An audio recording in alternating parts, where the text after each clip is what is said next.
Boa tarde, Navarro. Seja bem-vindo ao nosso programa. Boa tarde, Ronaldo. Agradeço primeiramente o convite e a oportunidade de poder falar para o seu público. Fale um pouco o que é capital humano.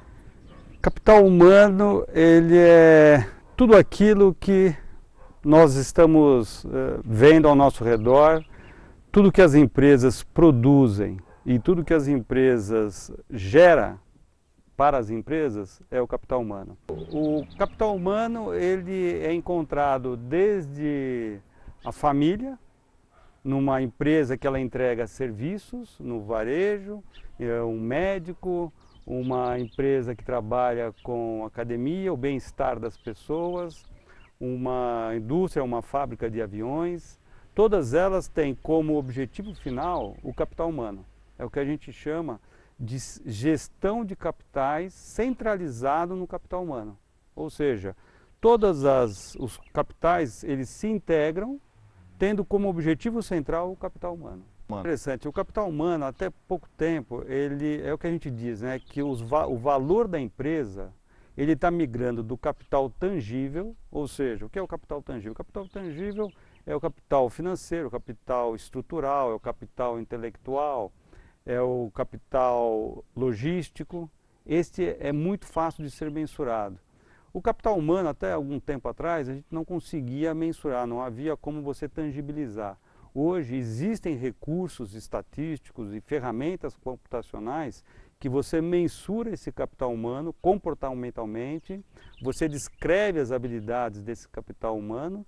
Mais do que isso, você consegue hoje colocar valor no capital humano da sua empresa ou no seu próprio capital humano enquanto você produtor de si próprio. Você é a sua própria marca. Então a gente costuma falar muito, ou ouve falar bastante, em Você S.A. Você S.A. nada mais é do que você valorizar o seu próprio capital humano. Você estabelecer uma marca própria. Essa marca própria hoje, ela tem valor.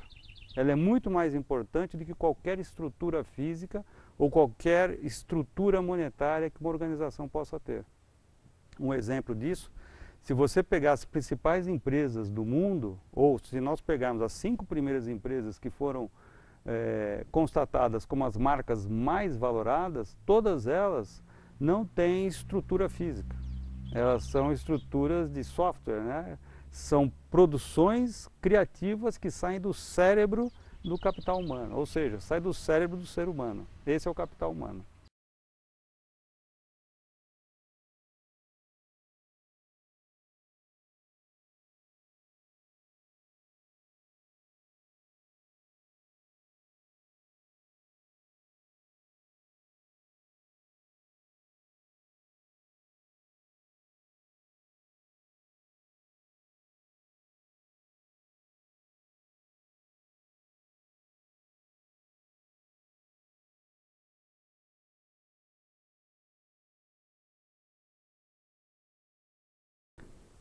Vamos dizer assim, capital humano, ele ainda, por incrível que pareça, é até um paradoxo, né? A gente fala assim, mas capital humano, ser humano, né? Ser humano sempre existiu, desde que terra é terra, existe ser humano, né? E se a gente, essa pergunta é interessante porque como é que a gente faz isso na prática, né? E as empresas, até então, como nós, o conceito de empresa, ele, por incrível que pareça, ele começou nas grandes navegações, né? Por volta de 1500, quando na dinastia Tudor do Império Britânico, eles justificavam como eles poderiam e por que eles poderiam tomar terras pelo planeta. Nessa época, não havia o interesse de satisfação do capital humano, e simplesmente da realeza. O capital humano ele era um objeto de trabalho, era um objeto de produção, né? Mas sem aquela preocupação de quem está produzindo e não gerar qualquer coisa que fosse para aquele agente ou aquele fator de produção. Com a evolução, por volta da Revolução Industrial, 1700, finalzinho, entre 1750, você tem já um aumento da massificação da produção, ainda o produto como sendo o objeto central. O capital humano ainda não existia nesse momento, porque eu sabia que existia uma massificação, um aumento exponencial das pessoas, mas o meu foco, ou o foco das empresas, E foi quando surgiu, por volta de quase na virada para o século XIX, quando eu tinha a criação da pessoa jurídica. Eu tinha que justificar de alguma forma que aquele agente que produzia era uma pessoa, só que uma pessoa jurídica. E ainda o meu objetivo central era o produto e o capital financeiro, por isso que nós chamamos de capitalismo. Eu ainda tinha como a minha busca o capital financeiro, o retorno do que eu havia investido, independente se eu ia satisfazer as necessidades do meu cliente interno ou do meu cliente externo, somando os dois o meu capital humano. Com a evolução, nós chegando agora no século XXI, as empresas perceberam que, por mais que o meu produto tenha valor, se o capital humano não satisfizer as suas necessidades, esse meu produto ele vai perdendo a relevância no mercado. Por mais reputação que eu possa ter na minha marca, se o meu produto ou o meu serviço não for relevante para o capital humano, seja ele interno ou externo, eu vou perder o valor desse produto. Então hoje, esse valor ou esse processo de produção, o que a gente chama de inovação reversa, é quando eu vou no mercado, eu pergunto para o meu cliente externo o que ele espera de mim, e aí eu vou para o meu processo interno e eu faço aquilo para atender as necessidades do mercado, ou da demanda, da evolução do que está acontecendo no mercado hoje, né? Ou aonde eu estou inserido, no negócio que eu estou inserido, né? E como isso é muito dinâmico, o mercado hoje, você produz algo, a gente pega a tecnologia. A tecnologia é algo que ele se torna obsoleto muito rápido, né? Hoje você tem transmissões de inovação em segundos, né? O que é produzido hoje na Europa, o que é produzido nos Estados Unidos, o que é produzido na Ásia, você praticamente no mesmo segundo já fica sabendo o que aconteceu, que houve essa inovação. Então, como o tempo de prateleira, né, que a gente chama de shelf life, né, qual o prazo de validade de um produto, cada dia ele está ficando mais reduzido, o processo, o dinamismo do capital humano, ele vai se tornando cada vez mais importante.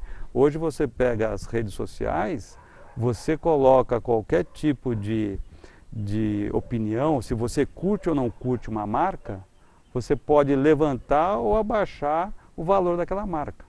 Então hoje o capital humano nunca foi tão importante e cada vez isso vai se consolidar como é hoje.